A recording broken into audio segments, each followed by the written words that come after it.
বলতে চাই সেটা হচ্ছে মানে এখানে সাবঅর্ডার কনসেপ্টটি ফার্স্টে ডেভেলপ করেছিলেন ইতালীয় মার্কসিস্ট অ্যান্টোনিও গ্রামসি এবং পরবর্তী সময় রজনীশ গুহ, গায়ত্রী দেবী এরা এই আলোচনাটিকে অনেক এগিয়ে নিয়ে গেছেন। আমি যে বিষয়টি বলবো এখানে আমার যে বক্তব্যের বিষয় সেটা হচ্ছে বাংলা সাহিত্যে প্রান্তিক সমাজের বিপন্নতা ও স্বর। এখন প্রান্তিক সমাজ, এখানে প্রান্তিক সমাজের যে বিভিন্ন দিক সে কথা আলোচনা হয়ে গেছে। কেউ ভৌগোলিকভাবে, কেউ জাত বর্ণবাদে, কেউ গায়ের রঙে, কেউ হচ্ছে গিয়ে লিঙ্গে, এই সমস্ত আলোচনা হয়ে গেছে। আমি যে নিজে যে কাজটি করি, মূলত আমার বক্তব্যটি থাকবে আমার যে সমস্ত সাহিত্য যেগুলো আমি লিখি তাকে ভিত্তি করে, তাতে সর্বভুক্তিকরণ অর্থাৎ এরকম কোন নির্দিষ্ট প্রান্তিকতা নিয়ে নয়। এখানে এই প্রান্তিকতায় যেমন নমসমাজ আসবে, এই প্রান্তিকতায় যেমন লিঙ্গ ভিত্তিক ব্যবস্থা আসবে, যেমন ধরুন যারা হচ্ছে ট্রান্সজেন্ডার, আমরা তাকে অচ্ছুত বলে ভাবি, অনেকটা দূরের দিক থেকে ভাবি, তারা আসবে। এখানে আসবে হচ্ছে কি যেখানে একেবারেই সীমান্তবর্তী অঞ্চলের যে প্রান্তিক মানুষ, এখানে সীমান্ত বলতে একেবারে আক্ষরিক অর্থে যারা সীমান্তবর্তী অঞ্চল তাদের মানুষ, তাদের যে বিপন্নতা, এখন বিপন্নতা হয়তো সমাজবদ্ধভাবে যখন আমরা তার জাতিগত বিষয়টি নিয়ে আলোচনা করি তখন তার যাপনের ক্ষেত্রে তার বর্ণের ক্ষেত্রে যুক্ত থাকে, কিন্তু অনেক ধরনের প্রান্তিকতা প্রতি মুহূর্তে বদলে যায়। বদলে যাওয়া অবস্থার থেকে সেই ধরনের প্রান্তিকতার উদ্ভব হয়। এমন একটি প্রান্তিকতা হচ্ছে দেশভাগ।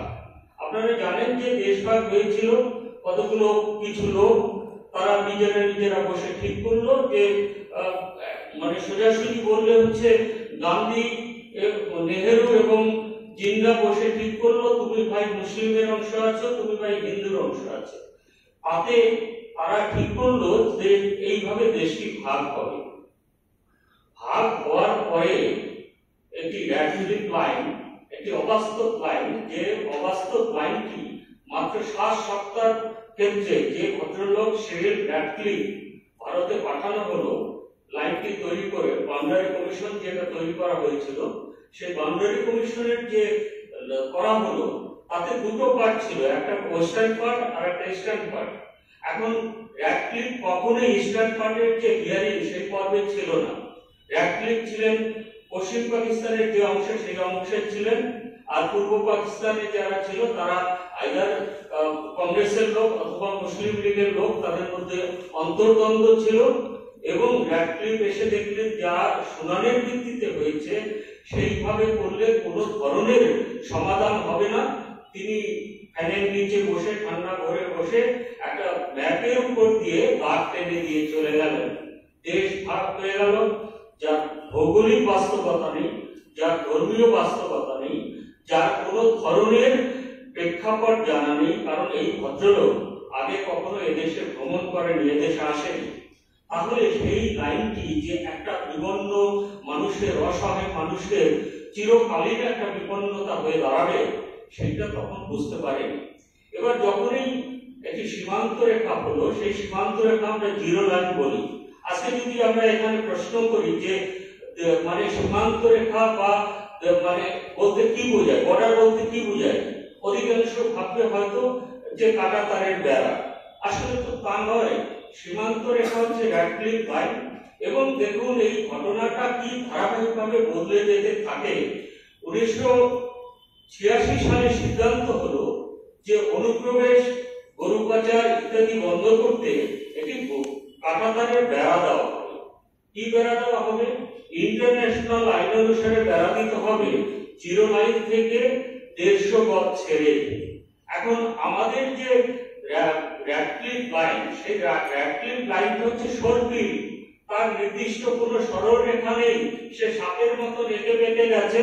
কিন্তু যখন কাঁটাতারের বেড়াটি তৈরি হলো তখন কাঁটাতারের বেড়াটি কোনো পয়েন্টেই 150 গজকে অতিক্রম করলো না, আর কোনো জায়গায় 1000 গজ রেখে দিল, কোথাও 3000 গজ রেখে দিল এবং আটাতার দিল, আটাতার দিয়ে একটা শ্রেণী দেশহীন মানুষ তৈরি করলো।